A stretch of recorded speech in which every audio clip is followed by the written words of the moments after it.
Dito mo makikita kung gaano kagaling dumiskarte si Casimero sa gitna ng laban. Kaya siya nanalo sa laban dahil sa mga binabato niyang suntok na hindi lang basta-basta bumibira. Dahil ito ay may mga sekretong galawan na diskarte. Dito natin makikita na magaling talaga si Casimero. Lumabas si Casimero sa labas ng posisyon ni Neri at nagbitaw ng jab para hadlangan ang kanyang paningin. Saka sinundan ng suntok sa katawan. Tumama siya ng kaliwang hook at umiwas sa jab ni Neri sa pamamagitan ng pag-ikot pakaliwa. Sa pagkakataong ito, gumamit si Casimero ng panukat na jab sa ulo upang makagawa ng puwang para sa atake sa katawan.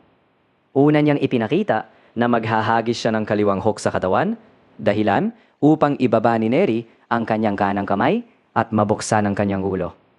Mabilis na binago ni Casimero ang suntok at ginawa itong shovel hook na muling tumama ng malinis.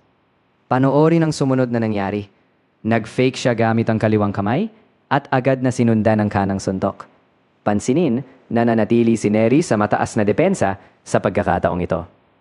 Pagkatapos, pinaikot ni Casimero ang kanyang suntok sa labas ng depensa at pinakawala ng isang napakalakas na kaliwang hook na tuluyang nagtapos sa laban.